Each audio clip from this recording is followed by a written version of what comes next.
Good morning and welcome to Washington Post Live. I'm Leanne Caldwell. I'm an anchor here at Washington Post Live and also co-author of the Early 202 newsletter.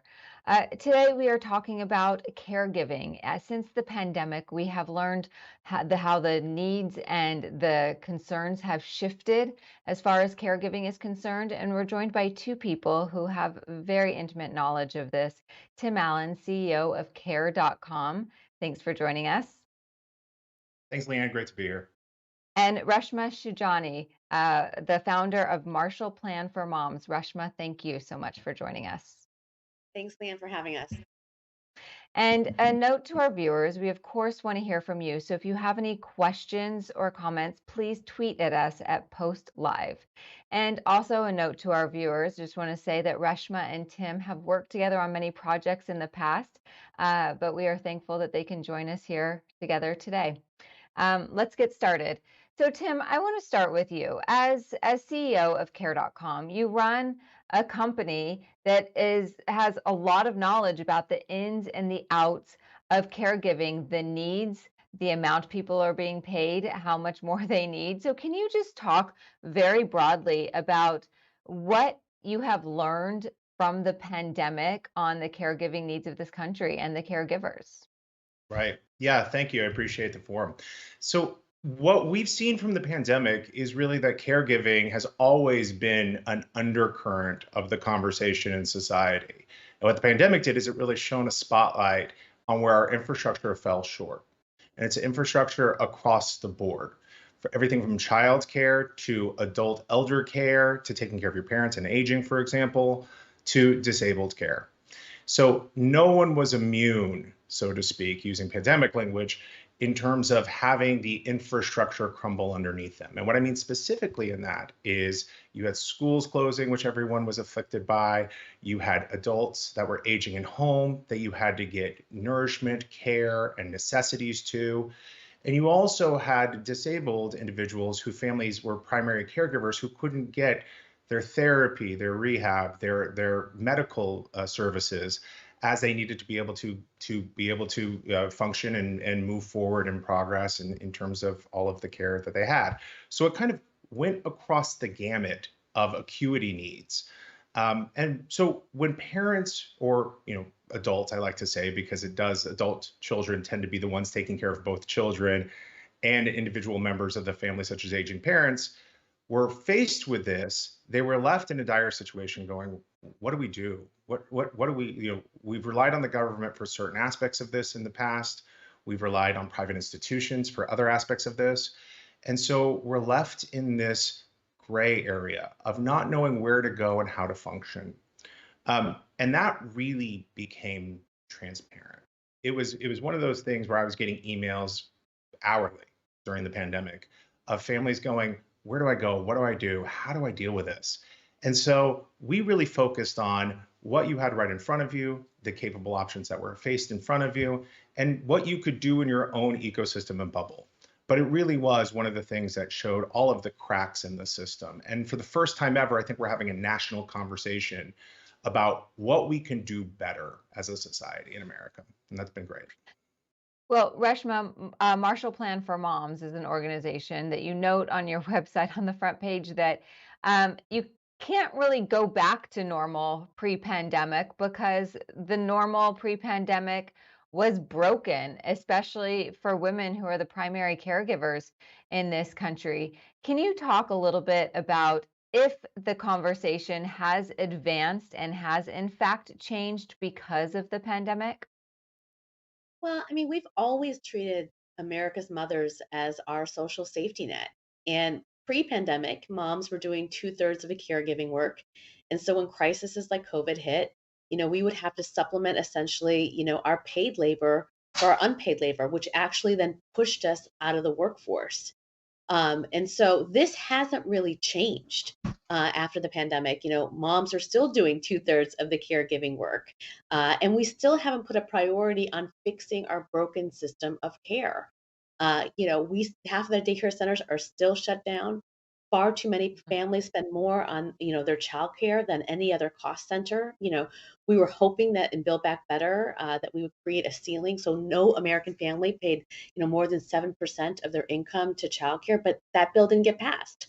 And so we were too busy bailing out airlines instead of bailing out American families. And now American families are still paying the price. Well, Tim, do you think that the care industry needs to be overhauled? Are there It problems? does. Yeah, absolutely. There's definite problems in the system. I could speak about the multitude of issues. Reshma points to the no more than 7% of your household income should go to childcare, to care services, and a majority of families are spending 10 and upwards of 20% of their household income on these care services. That's not sustainable for an American family. That's not sustainable from a policy perspective. That's also not sustainable from an economic perspective of the prosperity of our country. You look at the care infrastructure, and it continues to be this farming, antiquated system from the 1960s where schools open up at 8 a.m. and close at 2:30. Now, that isn't meant to be teachers need to step up and do more. Teachers do a lot. What this means is we need a care infrastructure and we need support from both employers and also the government in terms of building systems that are actually going to help support American families to really be successful in their caregiving needs. The distinguishment I wanted to just point out, Leanne, which is what we've been pointing to here, but it isn't really clear to most Americans, is that caregiving is usually compartmentalized into this what I call the Disneyfication of, this British nanny walks into your home, and that's what we compartmentalize into nannies. The majority of Americans are caregivers. They just happen to have this second job that is a full-time job of unpaid labor, majority women, as Reshma pointed out, who are picking this up and are actual caregivers. Their profession may not be caregiving, but they are caregivers. And the rationale behind that is that we've really blended duty, loyalty, and responsibility of taking care of our family members, whether that is children, whether that is aging parents, whether that is a disabled individual in the home. We've really marginalized that into a responsibility without showing the distinction of everyone is a caregiver in society. And so, what we need to do from a policy perspective is really look across the spectrum and go, how can employers step up and really provide benefits so that when there's a full-time job at play here and you also have a full-time job as a caregiver, it's sustainable. There is that safety net. It is not dependent upon one person. And then the government also needs to step up. And there's a ton of policies, which I'm sure we'll talk about here in a little bit of time. But there's a ton of policies in play here that we really think, from tax credits all the way through, that will revolutionize our care system, because it does need a revolution. It doesn't need an evolution, it needs a revolution. Well, Reshma, can you follow up a little bit more on that? Tim said that corporations, companies need to step up and provide benefits. Specifically, what sort of benefits? And then on the flip side, for the government, other than tax credits, what sort of policies does the government need to provide in addition to the 7% capping on a person's income for childcare? Yeah, I mean, in my latest book, Pay Up, I talk about exactly what workplaces should do. For so long, when we talk about women's equality, we've been saying, if you just leaned in real hard, if you just girl bossed your way to the top, if you just did a power pose before a meeting, we would get to equality. And so we have never, ever been focused on the fact that most mothers show up with two and a half jobs before they even get to the workplace. They're doing caretaking almost full time, and they're working full time in their jobs, and it's untenable. And it's untenable because we live in a country that doesn't provide any structural support. America is the only industrialized nation that doesn't offer paid leave. Almost 85% of women, after they have a children, go back to work 10 days after having a baby, literally while they are in an adult diaper. We are the only industrialized nation that doesn't provide affordable childcare. We provide the least amount to families of any other industrialized nation in providing support for childcare.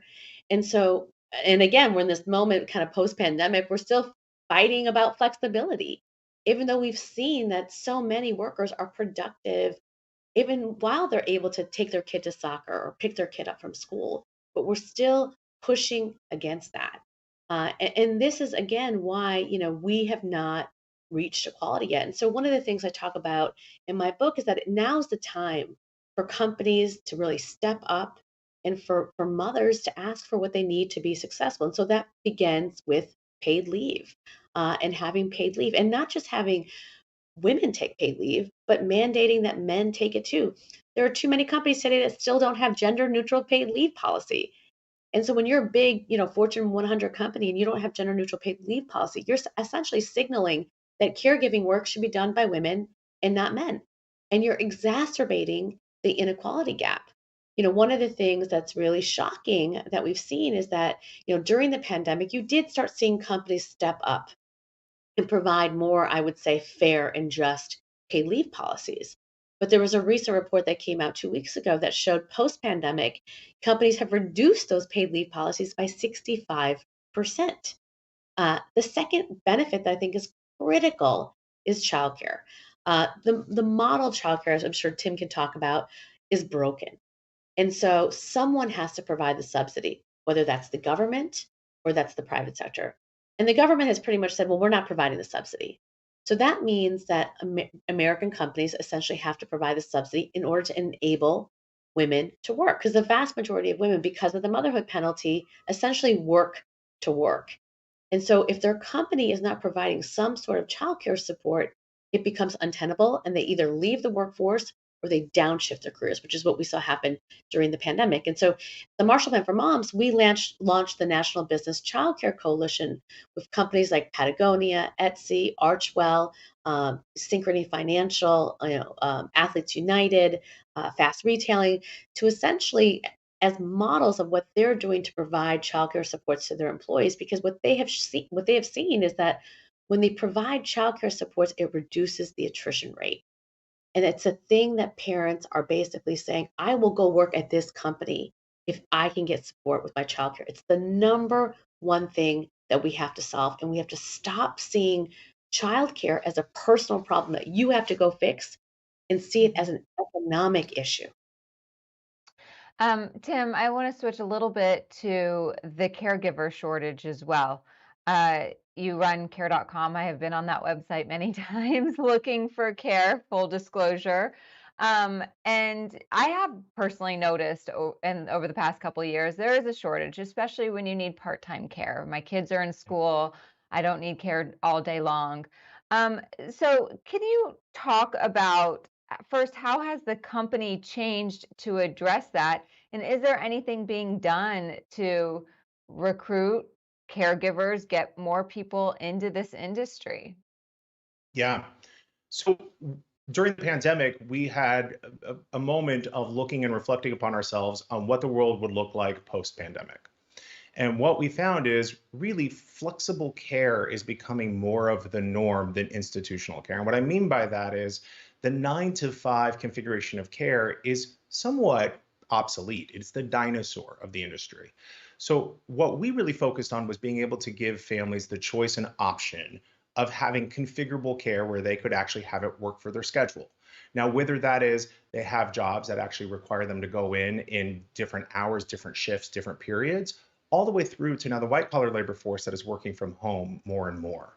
So providing that configurable care has really been what we call a watershed moment inside the organization. And what that required was being able to go out and recruit a workforce that actually is able to meet that demand. Now, historically in the industry, as everyone is likely aware of, but I'll just say it for the sake, is this has been a labor pool that has been underpaid, underrepresented, has not had the benefits, and has really been marginalized in a lot of ways. And what we have found is that as inflation has occurred, rates have risen. Now, rates have risen, putting more pressure on the family in order to pay, but the rates have risen, up to right now over 10% for nannies, full-time nannies. But then also babysitters who are also doing these configurable care jobs have risen up to 7.5%.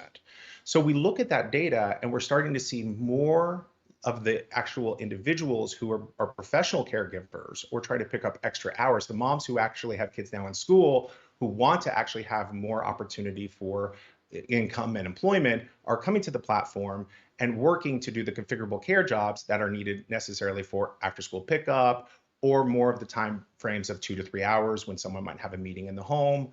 We're seeing more of that labor pool actually gravitate to the platform, which has been a boon for us. Overall, though, the industry is facing somewhat of a crisis in regards to the institutional care, that in center care, you've seen a mass drain of employees. There's employee shortages inside of daycare centers today. And that's really been exacerbated by what we call childcare deserts. In America today, over 50% of children actually reside in a childcare desert. Childcare deserts defined as not having access to care, either institutional care or any type of care outside of an individual or maybe a family member. So when you look, and in fact, one of the stats that I was actually reading yesterday is there's 3 children for every daycare spot now available, given the shortage of actual employees inside daycare centers. That industry is going through a revolution right now. You're seeing pay raises increase, you're seeing rates increase for families, but it's also putting pressure on the families in and of themselves to make the decision, do I work? Do I not work? How do I afford childcare?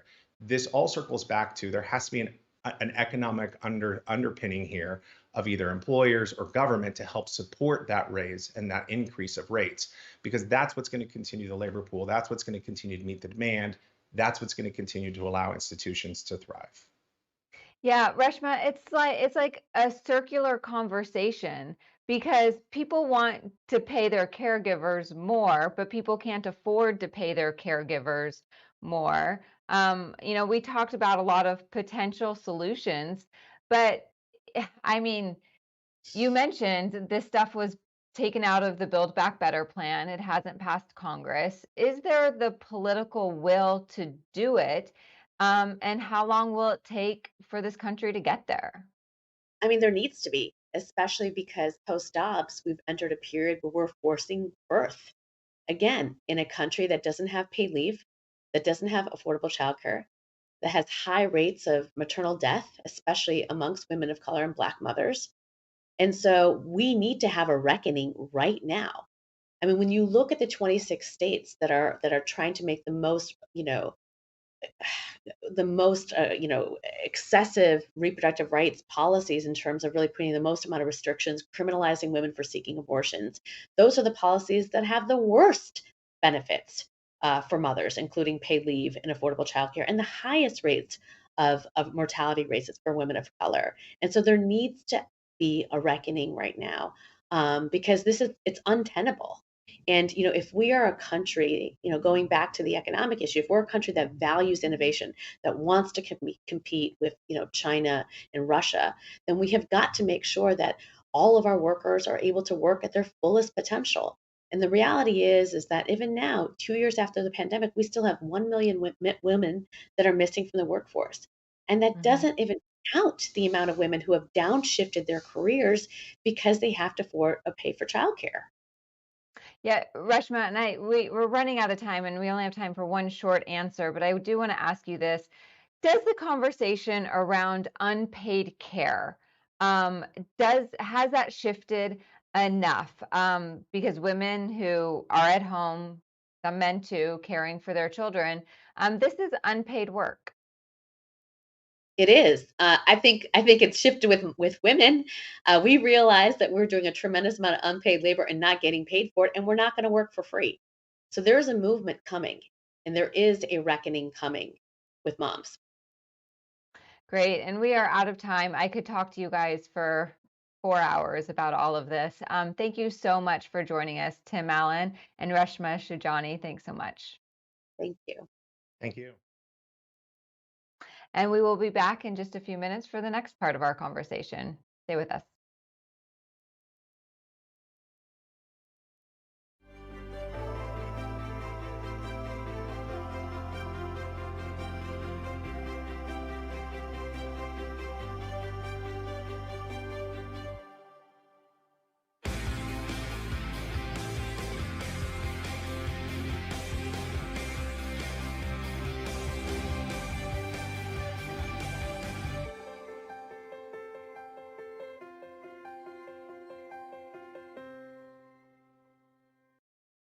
Hello and welcome. I'm Suzanne Kelly, CEO and publisher of The Cipher Brief.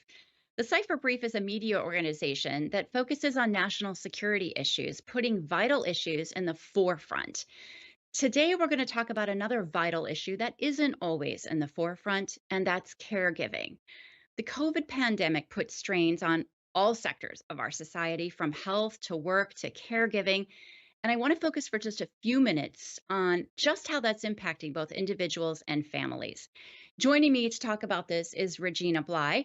Regina is Chief Program and Policy Officer at the Christopher and Dana Reeve Foundation. Regina, welcome. Thank you, Suzanne, for having me. And we do want this conversation to be accessible for everyone, including the visually impaired. So I'm going to describe myself as a youngish looking Caucasian brunette who's sitting in front of a bookshelf. And I'm a Black female that uses a wheelchair, and I'm sitting in front of an eclectic bookshelf. Regina, it feels like every issue when you're talking about caregiving is a personal one. I'm wondering if you would mind sharing a little bit of your story with us and how that led you to the Reeve Foundation. Absolutely. As a person that's been living with paralysis for over 36 years, I can tell you caregiving is a main issue that I deal with on a regular basis. And it's mentally and physically expensive, exhausting, and it's taxing for me and my partner. For example, I don't look this way by accident. I'm present and fierce because of my partner. He helped me with my hair, clothing, and other personal care activities. And this really shouldn't be his role. And I'm grateful that he understands that it's needed, but then it also starts for us to have difficult conversations about when are we focusing on my care and when am I just supposed to be your partner in life? And so these are the type of situations that families shouldn't have to face. And I think a lot of families find themselves in exactly that situation. The Christopher and Dana Reeve Foundation operates something called the National Paralysis Resource Center, which I believe is the only federally funded center that's dedicated solely to assisting anyone with any type of paralysis. What kind of help does the foundation offer, and who can get that help? As the only federally funded center that's available, we're afforded the opportunity to provide support to caregivers through an assortment of free programs and services. Our mighty team of information specialists serve on the front lines and are available to answer questions and provide individualized support. We've connected with over 115,000 people across the country, and many of those are caregivers. And each day they help people navigate the caregiving system and focus on issues that are inherent to this crisis, for how to find and pay for caregiving to caregiver burnout. Our peer and family support program is another resource for caregivers that offers support and real world advice from those who have been there. And finally, our quality of life programs have awarded more than $1 million since 2015 to nonprofits that offer innovative respite care services. I didn't know that. That's an impressive number. Many of us remember the accident that left Christopher Reeve paralyzed, and we also remember the incredible support that his wife, Dana, provided. I think just she felt the sympathy of a nation, they both did, but also the admiration for their strength in facing this. And they were trying to deal with a curveball that life had thrown them. Sharing information and stories of coping and hope seemed to be driving them. How is their legacy being carried on today? Well, Dana Reeve was known for being a model caregiver supporting Christopher Reeve and their family after he sustained a spinal cord injury in 1995. It was her vision to provide resources for the entire support system that led to the creation of the National Paralysis Resource Center.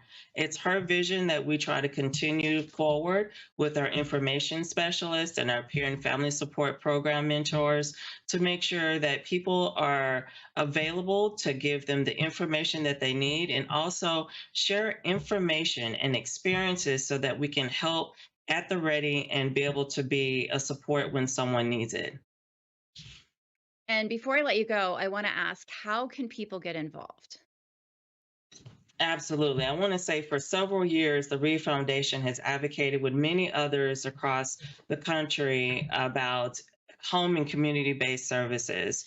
And as we know that the bill did not pass recently, but that doesn't mean that our work is over. We need your help, and we want you to join us as grassroots advocates and join our Reeve Foundation's regional champions. And this is your opportunity to share your story with others and also with representatives and senators to let them know the trials that are associated with caregiving and to also let them know a way of building a better model system that will work for everyone. And the way that you can do that is to join us by going to our website at www.christopherreeve.org. Regina, any closing thoughts or any words of advice you'd like to share with families who might be facing something like this?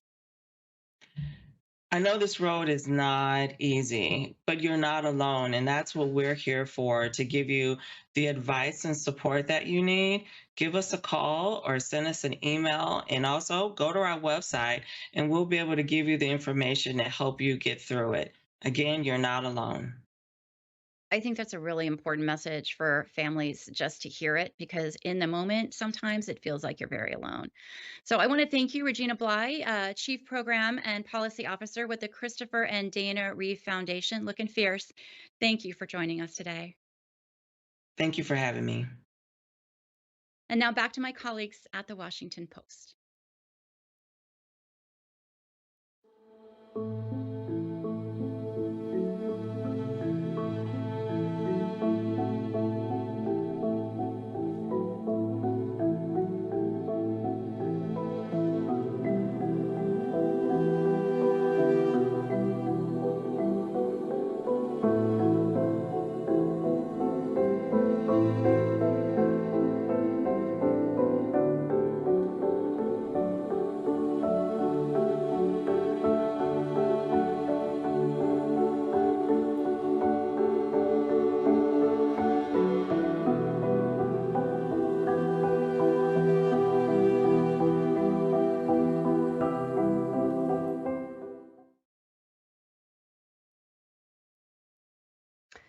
Welcome back. For those of you who are just joining, I'm Leanne Caldwell. In our next part of the conversation, I'm joined by two women who founded Wives and Girlfriends of Spinal Cord Injury, Brooke Pagé and Elena Pauly. Thanks so much for joining us today.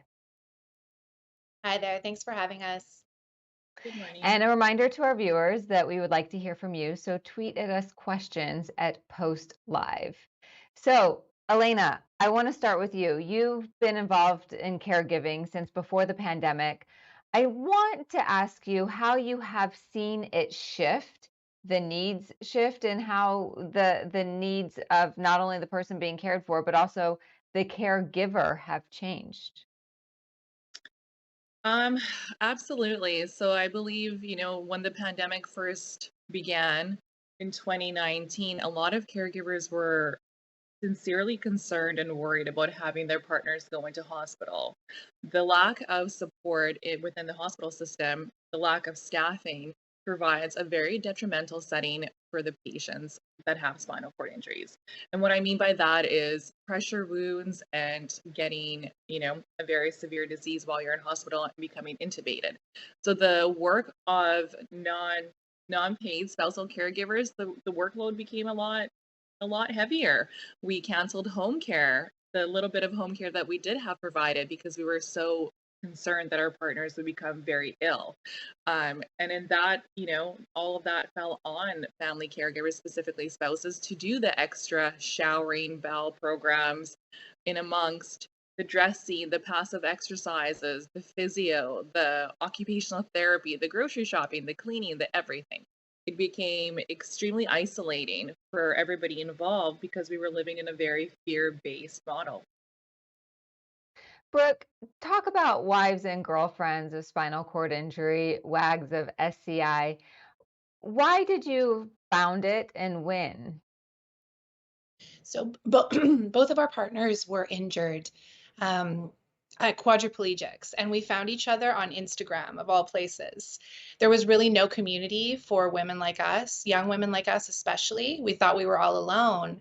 And so when we found each other on Instagram, we were so excited at the connection that we had built between us, because our whole lives had changed. We were now living a caregiving life. It was very different than everybody else's lives, our friends and family. They didn't understand.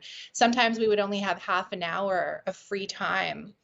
and we would go for a quick coffee, and if one of us had to go early, we would understand each other's plight, and we would say, okay, have a good day. And we would give each other medical supplies when we would run out, and we just understood the life. And so one day we were sitting there and we said, you know what, we don't want any other woman to feel alone again. We want to make sure that these women have connection like ours. We want to see if we can replicate that. And so we started an Instagram page, and we were super happy when we had a few hundred followers. And it kind of blew up from there, and we now have women in our community all across the world, and it was a very, very grassroots organization. We are not funded by any foundation. We don't have a foundation. We are boots to the ground advocates. We are real women who don't have an agenda other than supporting other women in our situation and connecting women with each other, because the resources that other women have from living this life are so invaluable. And we just want to make sure everybody knows about us, because a lot of us get lost. Elena, I want you to back up for a little bit. Talk to the experiences you went through early on when you first became a caregiver. What was it like? Did you have any awareness into the community, into the needs when it began for you? No, absolutely not. So my partner was injured in Cuba while we were on vacation. So the caregiving needs from myself became very real. Um, sustaining a spinal cord injury in a socialist country with very, very limited medical equipment and resources was the reality we were living. And at that time, we didn't have friends and family come fly out to Cuba to help us. So a lot of the roles were placed on me right off the get-go. And I think from that, as we were transferred to Canada, to the Canadian hospital and our medical system, it was very difficult for me to take a step back and allow for a medical system to take over without questioning. Because like Brooke had said, there are other agendas around healthcare and big pharma, especially when somebody sustains a spinal cord injury. You get sent home with a huge prescription pad of medications that have adverse reactions. So these were conversations that we never thought we would ever have to dive into or do our research into, but it became very real and something that we've been very passionate about to help so many other people and open up the conversation of reality around that. Brooke, can you talk a little bit about the challenges that people don't understand unless you are a caregiver? The financial strain, the emotional toll, the physical toll. Can you explain that a little bit? So, one of the main issues that a lot of spousal or common law or, girlfriends struggle with is the enmeshment of providing the physical care for your partner, but also providing the emotional support as well when they're going through these challenges that nobody should have to deal with, but unfortunately we have to on a daily basis. The psychological struggles of dealing with this injury and all of the many, many side effects that nobody talks about. It impacts your daily life so intensely. And so having that burden of not only do we have to care for our partners physically and help them with things that, not only nobody else has to deal with this kind of stuff in our friendship circles except for us. Things like, like Elena said, bowel programs, bladder programs, things that people don't want to talk about, we have to deal with. And so balancing that and making sure that we maintain our own positive mental state, especially when our partners are struggling. And then also the balance of our partner has a lot of issues mentally, emotionally. We have to deal with that. And being able to devote our time to self care and get that time for ourselves in while balancing caring for them and our emotional needs and their emotional needs, and then not becoming codependent at the same time. It's a huge psychological struggle, and there are no resources available for helping women through this. Even in the hospital systems in the US and Canada, it's very similar. They don't provide any counseling unless you're suicidal. So it's very serious, and these women are, we like to describe it as treading water. It always feels like you're treading water, always trying to just survive. And we're kind of overlooked because we are the partners, we're there, even by our friends and family. And so just the balance, trying to find the balance again is something that we as, advocates and partners is something that is so important and kind of the foundation of our group. We also are advocates for creating paid spousal and common law partner caregiving systems, as this is something that we work on behind the scenes a lot of our time, because this is one of the hugest issues in our community. Is there are very few paid programs where women get treated equally as another caregiver that comes from outside the home and get supported in their endeavor of being a great caregiver, right? Right. It's so fascinating. I actually had, in a previous story, knew someone who went through an agency, who was caring for their loved one, went through the agency, got hired by the agency so that they would get paid essentially for the Yeah. work that they were doing at home. Such a powerful assessment and testimony. A disclosure for our audience: Brooke and Elena have worked in the past for the Christopher and Dana Reeve Foundation, which is a sponsor of our program today. Elena, I have a question from an audience, someone who is watching, who says that it's from Pat in Indiana. She says, my late husband was a quadriplegic due to SCI from a car accident. He was a C6-7 injury with a C1 fracture. Of course, those are spinal cord injuries. I started a secretarial business in our home to make ends meet. I was a sole caregiver, except when he was in the hospital. How did you all cope with that? And more importantly, how did you cope with the doctors who don't listen when you know something is wrong? Elena. Wow. This is a very real question, very fully loaded question. And I think that you sort of, I mean, for myself especially, like both Brooke and I in our roles, I feel like we're quite fierce and fiery when it comes to advocating for our partners. And it's really, truly just being able to tread that thin line between being a successful advocate and doing it with love, and being extremely frustrated because you're seeing things like pressure wounds happening, but you're being ignored. So for us, we have a legal advocate on our team, Robin Wishart with Wishart Brain and Spine Law, and she has been a tremendous help for us. She's a Harvard lawyer, part of our Girl Gang, who's been able to be our advocate, and that was a huge help for us for coping from the very beginning. And it's very difficult not to get frustrated, because we have to understand that doctors and specialists are also human. There is such a thing as human error, and there is a shortage of physicians out there that a lot of the time you do have to become your own advocate. And I think instead of looking at it as a burden or a frustration, look at it as empowerment, that you're able to do these things. And you could be helping a lot of other people by using your voice. And, just take control of the situation is my biggest piece of advice. Do it yourself, don't rely on anybody else, and do your research. Brooke, there's a report that came out last April. There's been a lot of reports about this, that the amount of anxiety and depression among caregivers is high, and especially it increased during the pandemic. So, can you talk a little bit about the support that WAGs of SCI has for its members, what that you guys have for each other? So we have over 10,000 women worldwide in our community now. And so when a woman, when her partner is freshly injured, she can find our information in a hospital or through a nurse or through another advocate locally in her area. And she's then directed to our support network on Facebook and wagsofsci.com.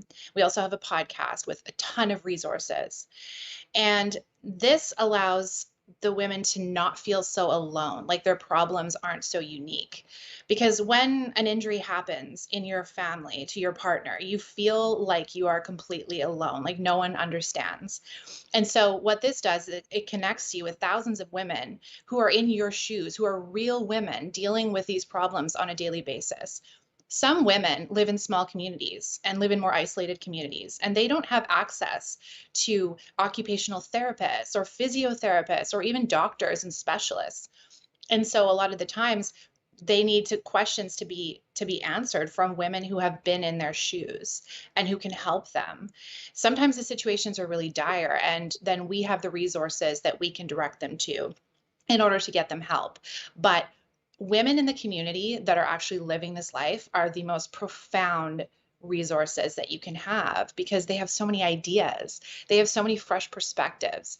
And when we get posts or emails from women coming to us saying that they're depressed and they're sad and they can't handle this life, we always provide a supportive shoulder for them, even virtually, and make sure that they know that they're not alone. And some of these phases are very important to go through, especially in a grieving process. You've got to feel all of these emotions and to be able to talk about them with your sisters who understand how you're feeling and who have been there in the past and who have gotten out of it, have tools and techniques that can help. We can just all be there for each other. And it's so important. Elena, we got a lot of questions from the audience before this started. And one thing that we noticed was people who are paralyzed wrote in and asked how they can become better advocates and caregivers of themselves. So we might have just lost Elena for a second, but if Brooke is still there, we can. Okay. So Brooke, I'm going to ask you this question. Do you have any advice for people who themselves are paralyzed and who want to be more involved in their own caregiving? You know, to piggyback on what Elena was saying earlier, being your own best advocate is so important, and empowering yourself into saying, listen, this is what I need, this is what I want, this is what needs to happen for me, and doing it in a way that is compassionate and that understands that people around you, they do want to help, they just don't really know how. And sometimes people overstep. You know, family caregivers, even spouses, they tend to do a lot for their partner when their partner could be more independent.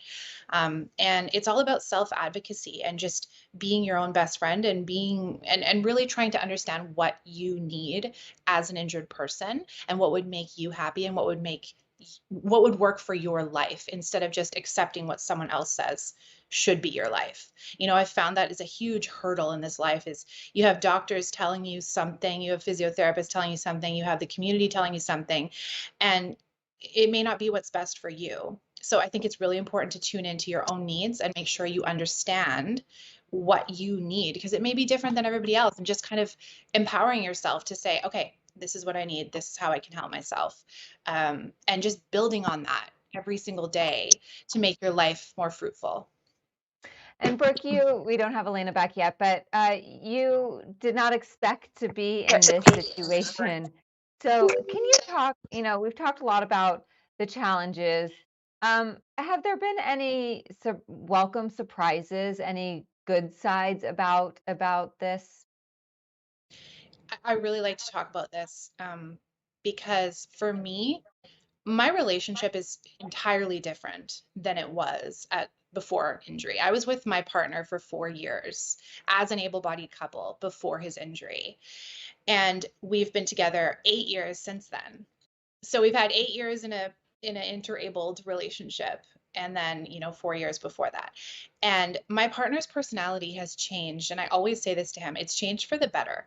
He's really, really developed and matured, and he knows what he wants. He develops the side of him that is very empathetic and compassionate. He loves helping people more than he ever has. It's developed his empathy. It is, he's become such a well-rounded person. And in turn, our communication has gotten so much better because it has to be. I'm his 24/7 primary caregiver, right? We have to communicate extremely well in order to make it not only as a couple, but to make sure his care is top notch. And it's a balance. And in that balance comes really working on how we communicate with each other and how we nurture our relationship. That is so important. And so with that has come a really, really rich relationship. We are so close. We know how to balance our needs. We know how to listen to each other. And to be honest, I always say this to my husband, I don't know if we ever would have gotten to this point in our relationship had he not been injured. And so I think that is a really positive, and I've seen so many couples that have transitioned into just a really beautiful relationship post injury if you allow it and if you really devote yourself to communication. What do you hope comes out of this pandemic as the country, the world emerges from it, and as far as caregiving is concerned? I hope that women especially have a newfound sense of what they want and need and what's important to them. I think the pandemic has taught people that you really have to nurture your own needs, and you are very important. Your health is very important. Your mental wellness is very important. And so just taking that sense of this is what I need. This is what is going to make me feel really good. This is what I need to work on in order to create a better world for myself is really important. And I hope that women are really going within and analyzing what they want out of their lives instead of struggling so much on a daily basis. And with that comes new opportunities. When you open your eyes wider and you relax and you see what's available out there, what could be available. It's just there's lots of potential. And I think people are looking for growth right now. I think people are done with the fear. They're done with worrying. They want to live. And with that comes just focusing on what's truly, truly important and advocating for yourself. We also are, personally, Elena and I are working really, really hard to advocate for, again, paid spousal caregiving opportunities and empowering women behind the scenes to really work on their own cases and say, hey, wait a second, I can get paid here. How do I do that? And trying to find a way to make it so that they can get paid for at least some of their efforts. Great. And Elena, welcome back. One last question to you, and that is, what do you want, just very broad question, but what do you want people to know about caregiving and about what you have gone through? What I would like people to know is that, and this is sort of echoing what was said earlier in the program, is that every single person has either been a caregiver or will need a caregiver or will be a caregiver. And I think that if we don't start advocating for caregivers in our lives now, that we're setting ourselves up for a really grim future when we're even older or disabled, or for the mothers that have the children that are really worn out, that this is the time now to be able to use your voice and advocate for these people, because it's going to be you. Brooke, Pagé, Elena, Pauly, thank you so much for your time today. That was such a wonderful discussion. Thank you for coming on and sharing your story and advocating for caregivers. Really appreciate it. Thank you so much for having us. And thank you for watching. My name is Leanne Caldwell. If you would like to view any more of our programs, you can go to WashingtonPostLive.com. You can also rewatch this program or read the transcripts. Thanks so much.